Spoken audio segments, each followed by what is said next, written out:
Hola, ¿qué tal amigos? Muy buenos días. Son 6:02 aquí por Centroamérica.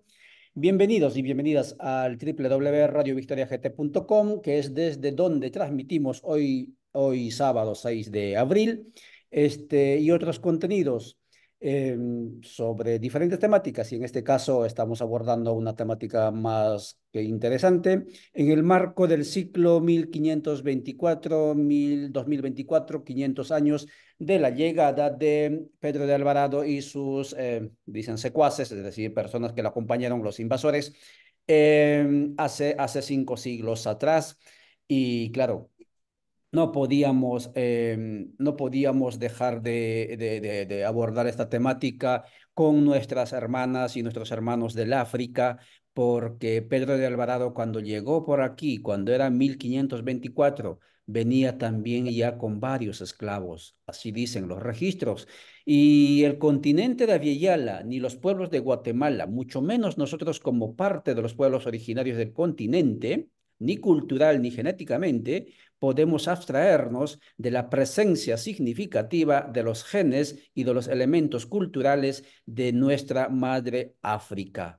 Y por eso hoy hemos titulado nuestro abordaje África y pueblos originarios de Aviala en el marco del 1524-2024 desde Guatemala para los diferentes pueblos y países. Saludamos a nuestros amigos de Rondas Campesinas del Perú que nos permiten ingresar a su canal de manera directa, a Minca Comunicaciones Argentina, al Carajo.dg de Colombia, y así a diferentes canales del continente, pero también de los pueblos, y claro, en Internet ya no hay fronteras. E iniciamos esta tertulia con nuestra compañera y amiga, a quien no tenemos el gusto de conocerla personalmente, pero sí de manera virtual, Ivette Morales, quien se va a presentar, no sin antes, escuche bien, como espacio de Villa la Soberana, de denunciar de manera contundente y expresar nuestra indignación a la actitud que tuvo ayer el gobierno de Noboa, del Ecuador, de invadir, de romper las reglas de convivencia pacífica entre los pueblos,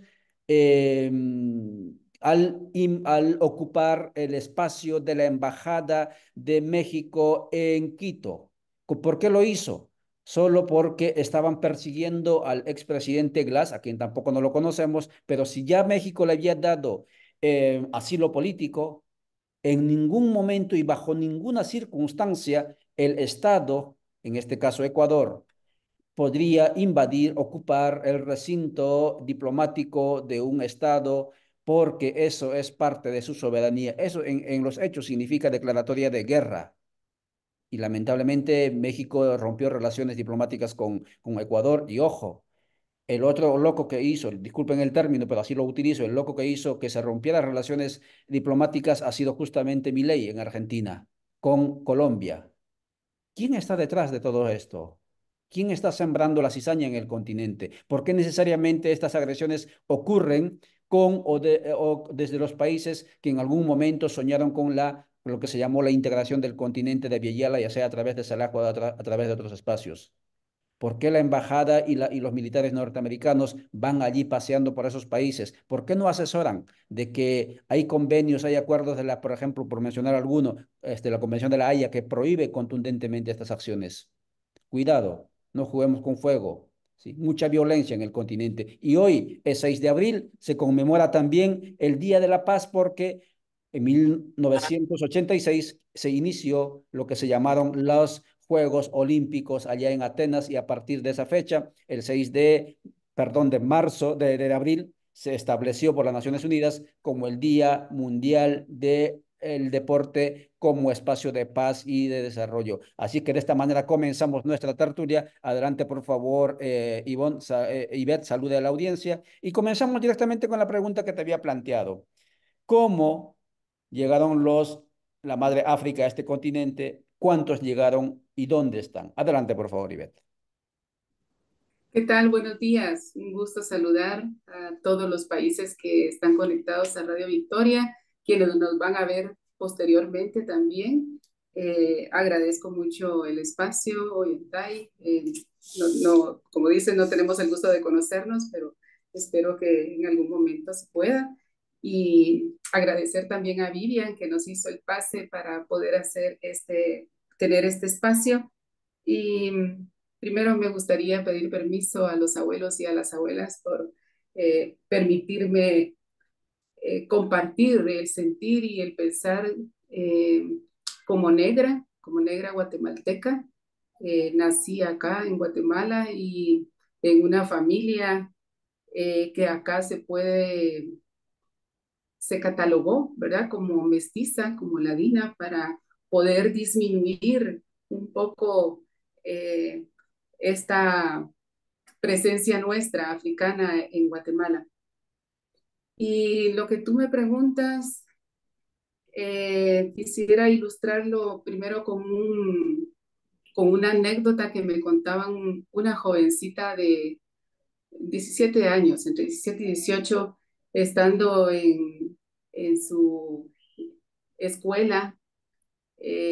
Un compañero de al lado se le cae el cuaderno del escritorio y entonces ella con características africanas, el muchacho se voltea y le dice, recógeme, por favor, recógeme ese cuaderno.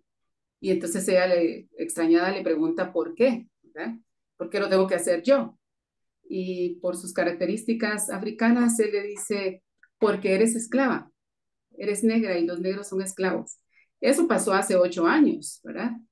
Entonces, tenemos que comprender que nosotros, los negros, llegamos al continente de Aviala no por voluntad propia, aunque algunos ya lo habían hecho antes de la esclavitud, sino que fue en condiciones eh, de barbarie.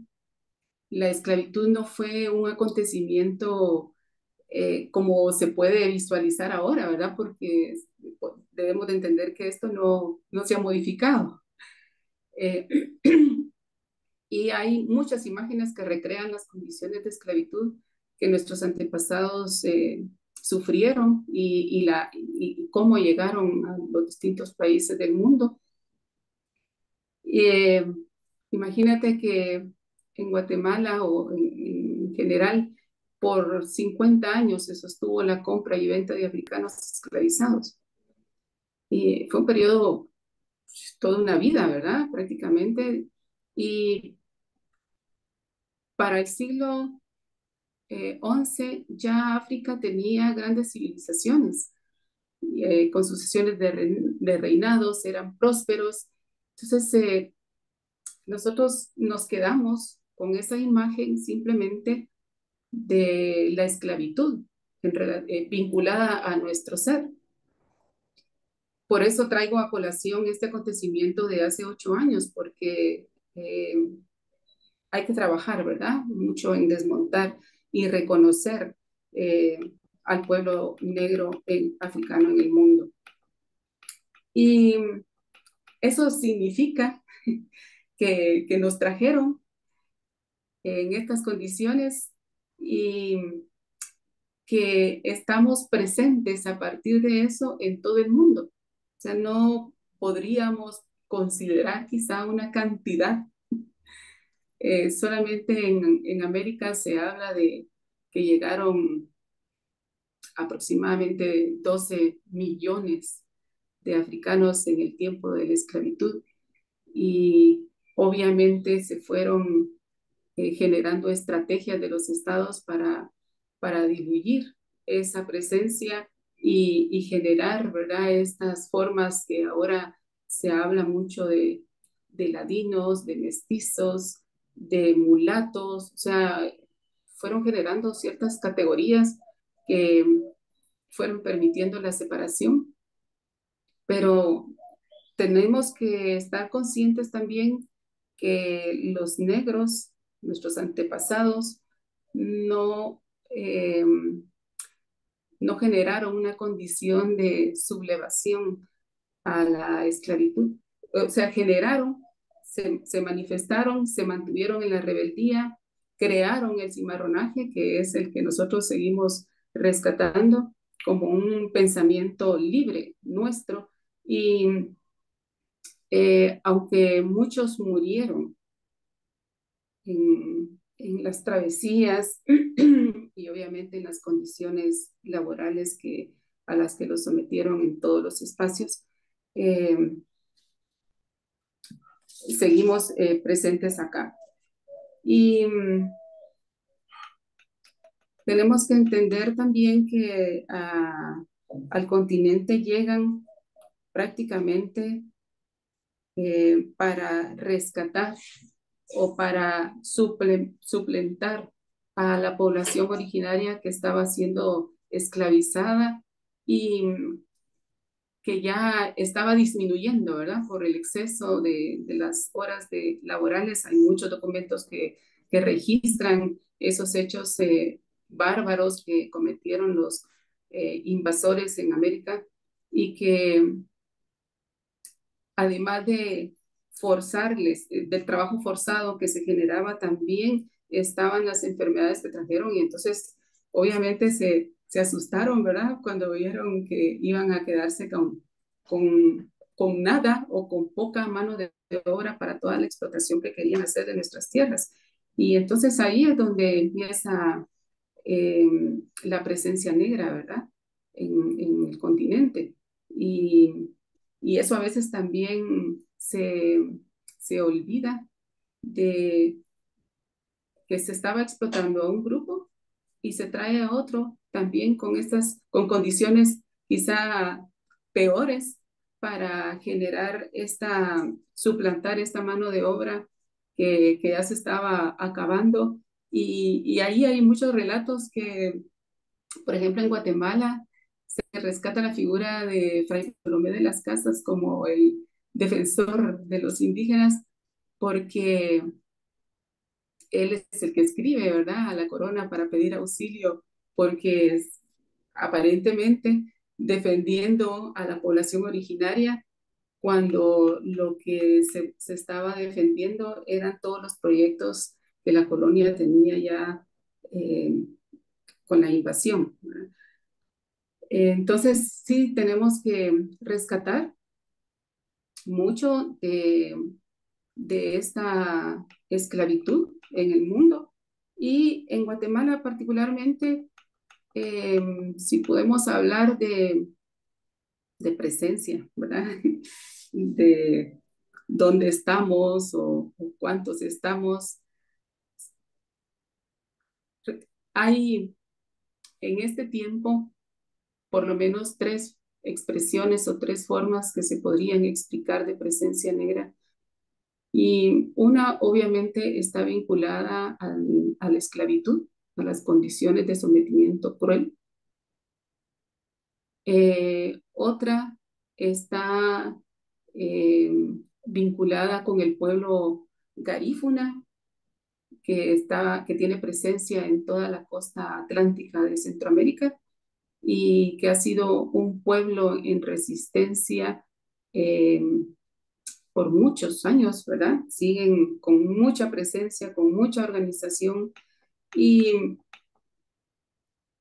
en Guatemala, en el marco de los acuerdos de paz, se les reconoce y se les ubica en todo el país, ¿verdad? Y entonces cuando nos ven a nosotros, cuando ven a los negros o cuando nos ven en cualquier parte de Guatemala, obviamente rápido nos vinculan con la población garífuna porque es la población que se ha sostenido, organizada y ha tenido presencia, ¿verdad? Y eh,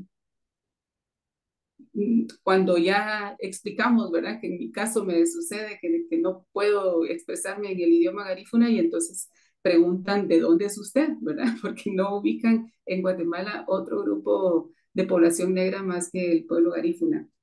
Pero resulta que también están los otros negros que llegaron vinculados también a mano de obra, pero en otras condiciones, porque eso fue mucho después de la colonia, ¿verdad?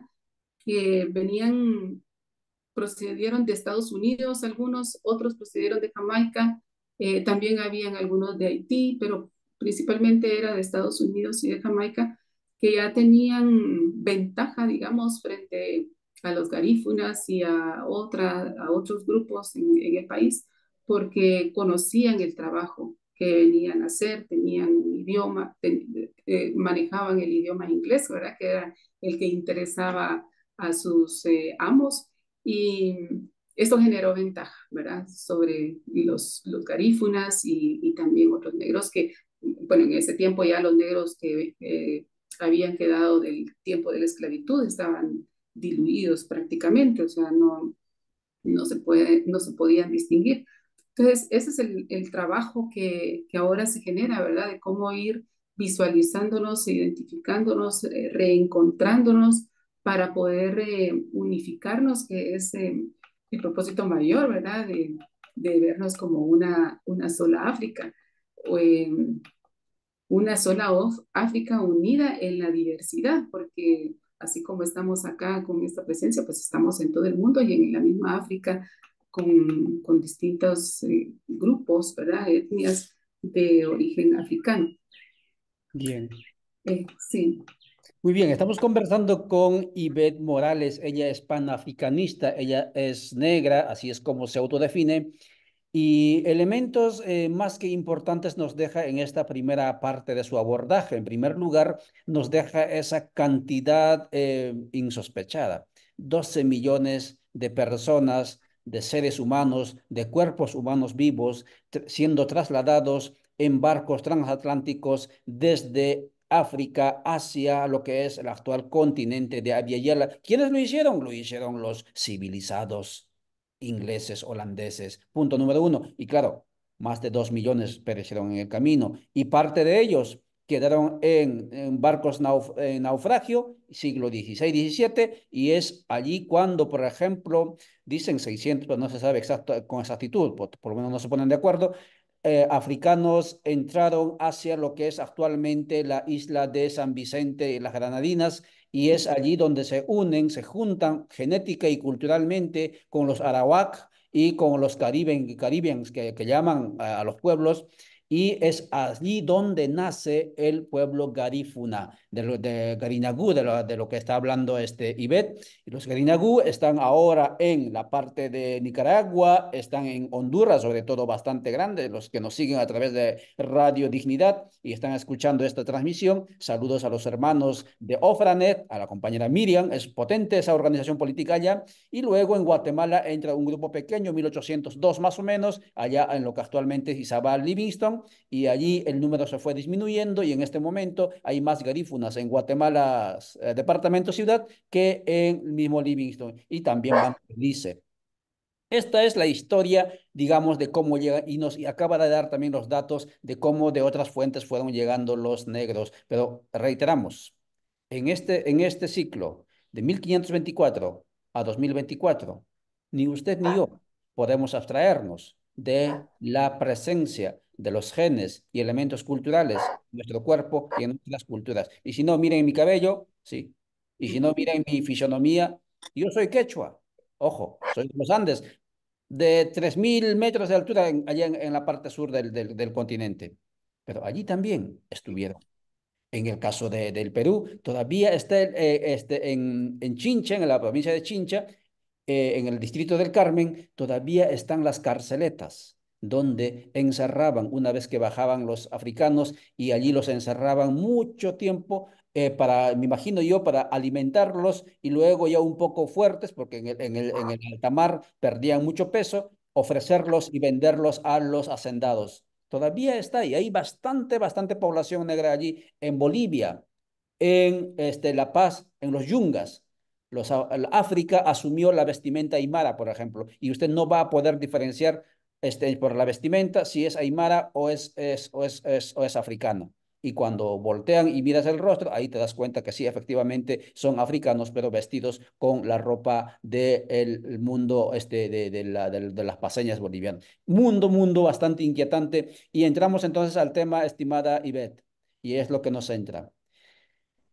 Usted acaba de decirnos, los pueblos originarios, y esto sí lo digo con honestidad intelectual y existencial, estamos aquí hablando porque si no llegaba África a este continente en esa situación que acabo de mencionar, nosotros no estaríamos hablando aquí. Ah, pero Ollantay, estás exagerando. No exagero. Y vayamos amigos, a las islas. Vayamos a la República Dominicana. Vayamos a Haití. Vayamos a Cuba. ¿Va a encontrar usted indígenas? ¿Acaso no había allí pueblos originarios? Por supuesto que sí. ¿Y qué pasó? Como allí primero lo llegaron los españoles, los invasores, diezmaron, aniquilaron ya sea por la peste y por el trabajo, como decía ella, a toda la población. ¿Sí? No les dio tiempo que llegaran los hermanos del África. ¿Por qué? Porque recién el papado, años después, no recuerdo en qué año, reconoce a los pueblos, nos reconoce a nuestros ancestros como sus súbditos y le dice a los invasores, en este caso a los conquistadores, ustedes no pueden seguir matando, ¿no?, a vuestros súbditos, a los súbditos del rey, protéjanlos. Y es allí lo que decía ella, ¿no es cierto?, de Bartolomé de las Casas y toda esa historia. Y entonces los que estuvimos en el continente y en las partes altas nos dio tiempo, ¿sí? Y nuestros abuelos subsistieron, pero a los que estaban en la isla, en la parte del Caribe, ya no les dio tiempo. Por eso es que desaparecieron. Si no llegaba a África, no estaría aquí hablando yo genética y culturalmente, yo hablo quechua, ¿no? Culturalmente, de pueblos originarios. Así que Guatemala, 1524, ¿sí? 2024, tenemos que reflexionar también con esa gratitud. Los pueblos originarios que tanto nos reivindicamos y con razón, y ojalá que sigamos haciéndolo políticamente, tenemos que ser también gratos y conscientes de que los pueblos denominados mayas, xincas, ¿sí?, en el país estamos porque llegaron con Pedro de Alvarado los del África e hicieron el trabajo que los invasores quisieron que hiciéramos para aniquilarnos biológica y culturalmente. Pero no soy yo el que habla. Por favor, explícanos cómo tiene que ser y cómo fue ese momento y ese proceso, estimada Ivette. Bueno, tú mencionaste el panafricanismo, ¿verdad? Yo soy coordinadora del movimiento de la Cuarta Internacional acá en Guatemala, del movimiento panafricanista, y este movimiento tiene su, su referente, ¿verdad? Tenemos nuestro referente que es Marcus Garvey, que generó esta propuesta de encontrarnos y unificarnos a todos los negros dispersos en el mundo, derivados de esta esclavitud, ¿verdad? Vinculada a la colonia. Y eh, nuestra organización apuesta por recuperar, ¿verdad?, al mundo hispano, que en este caso la Cuarta Internacional, que es eh, organizada y creada en España por nuestro referente, el doctor Fubea, apuesta por llevar la organización y la liberación identitaria a todos los pueblos, incluyendo a Guinea Ecuatorial. Y entonces superar, ¿verdad?, esa ideología que queda después del colonialismo y del apartheid y de la esclavitud, que es el racismo.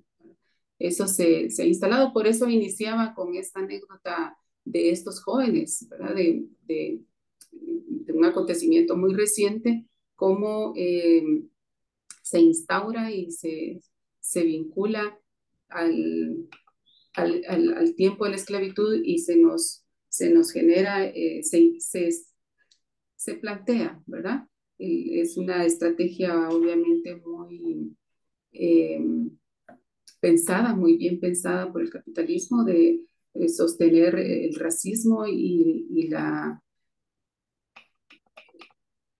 en este caso estamos hablando del pueblo negro, pero y del continente de Abya y el racismo sigue presente con mucha fuerza, y ahí es donde creo yo que nos hace falta el diálogo, ¿verdad? Con todos los pueblos originarios en el continente, porque eh, como tú dices, este reconocimiento que quizás se desvirtúa eh, por estas mismas condiciones de esclavitud, tienen, no, nos han separado y nos han llevado por distintos caminos en algunos momentos, pero eh, también nos hemos encontrado.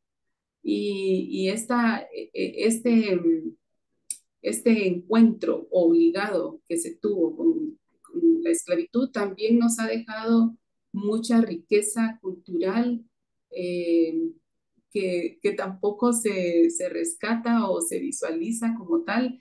Eh, Podríamos hablar de las comidas, de la música, de los vocablos, ¿verdad? Como pasó con el pueblo garífuna en esta unidad con otros pueblos, eh, que por cierto en Guatemala se le reconoce dentro del marco de los acuerdos de paz porque ellos además se autodenominan indígenas, ¿verdad? Y entonces el reconocimiento que se hizo en Guatemala fue para el pueblo indígena que había sido sometido y excluido y después en el tiempo del conflicto armado mucho más, ¿verdad? Eh, entonces, esta riqueza creo yo que todavía nos hace falta dialogar. Yo digo que tenemos como pendiente un café, un té, una comida, una ceremonia para encontrarnos y dialogar y seguir recuperando, porque hay mucha documentación que tampoco conocemos, ¿verdad? En Guatemala, eh, si nosotros vamos que también es parte de la estrategia, ¿verdad? Si vamos a las bibliotecas, yo desde que entré al movimiento panafricanista me he dado la tarea de entrar a las librerías y preguntar, ¿verdad?, qué documentación o qué textos tienen sobre el pueblo negro y tienen algunas novelas o algunos testimonios o relatos de ciertas personas, pero encontré 3 libros en una de las librerías más conocidas en el país, ¿verdad? Y esto también es parte de la estrategia, ¿verdad? En la educación, que es otra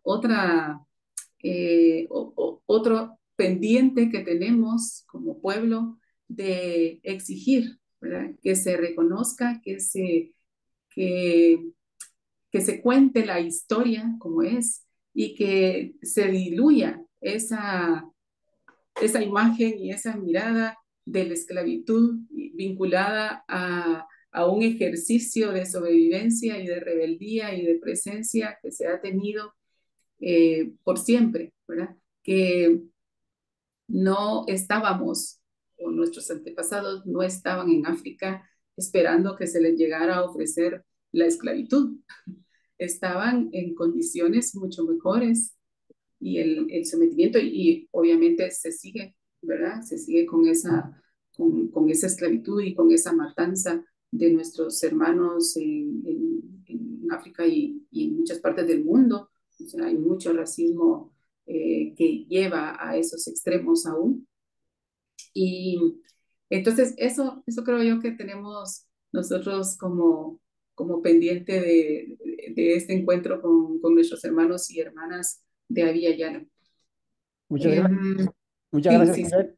Estamos conversando con Ivette Morales, panafricanista, negra guatemalteca, así es como se definió. Y claro, ahí también, allí también nos ilumina, porque regularmente en Guatemala hablamos África a directamente Gariñagú, ¿no? A los garífunas. Y ella no se asume garífuna porque acaba de explicar que hay diferentes grupos. Y claro, están los creoles, están los zambos, etcétera, los negros y creo yo el censo del 2018 también afianzó eso, ¿no? ¿Cuánta población garífuna hay? O por lo menos los que se asumían garífunas, pues no han llegado al 0,011%, es decir, al menos del 1%, ¿no? Esa es la realidad. Para ir avanzando, 6:31 minutos, 6:31 minutos, aquí por Centroamérica. Y Beth, para ir cerrando, Ujú. ¿podrías indicarnos, por favor, cuál es la agenda del panafricanismo y qué es lo que consideras que deberíamos hacer pueblos originarios del continente de Vieyala y los pueblos ancestrales del África? Sí.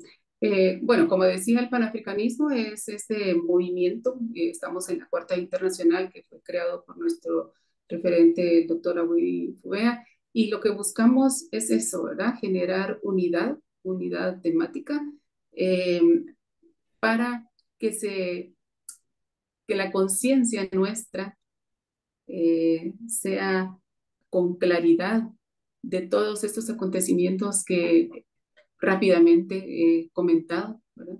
Y que podamos liberarnos de toda esta esclavitud, porque la esclavitud ahora eh, también la tenemos que liberar de nuestro cuerpo, de nuestra mente, de nuestro ser, para poder unificarnos de tal manera que nuestra defensa de la vida sea coherente, consecuente y no nos dejemos, no nos sigamos dejando dominar por este sistema capitalista imperante en todo el mundo y que tiene todas las estrategias para seguirlo haciendo, ¿verdad? Eh, entonces, en Guatemala, el movimiento panafricanista, lo que buscamos es la unidad, el encuentro de nuestros hermanos negros, que, como ya explicaba, ¿verdad? Estamos en distintas formas presentes en Guatemala. Y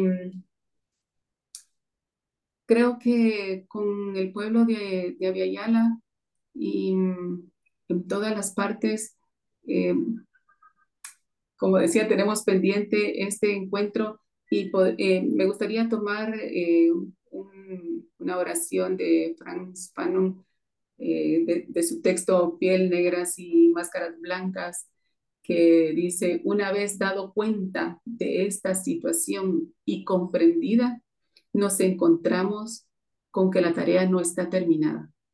Y si nosotros nos damos cuenta como pueblos originarios y como pueblo africano en el mundo de que esta tarea está pendiente y que está en nuestras manos el desarrollarla y tomamos conciencia de nuestro ser, creo que podemos hacer muchas cosas juntos, ¿verdad? Porque estamos en el camino de, de la defensa y de la lucha constante.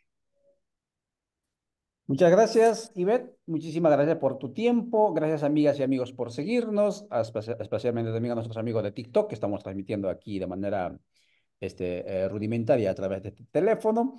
Este video lo van a tener en YouTube y seguramente, como acaba de decir Ivette, nos encontraremos y seguiremos conversando esta temática.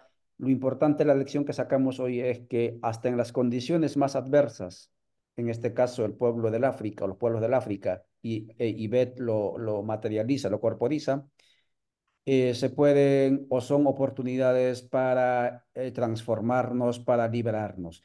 Y la actitud y el mensaje que nos dio ella en buena medida son lecciones de resiliencia, situaciones adversas convertidas en oportunidades. Y por eso están los pueblos, digamos, este mix, esta identidad plural de los pueblos en el continente, también con la presencia, otra vez digo, con la genética y con los elementos culturales del África en el continente de Villayala. De aquí para allá, de aquí en adelante, difícil o imposible que Villayala se abstraiga de sus genes y elementos culturales del África. Muchas gracias por vuestra atención. Nosotros volveremos próximamente, siempre en el marco de 1524-2024. Nada que celebrar, mucho que reflexionar, mucho que transformar. Hasta entonces, chao amigos, amigas.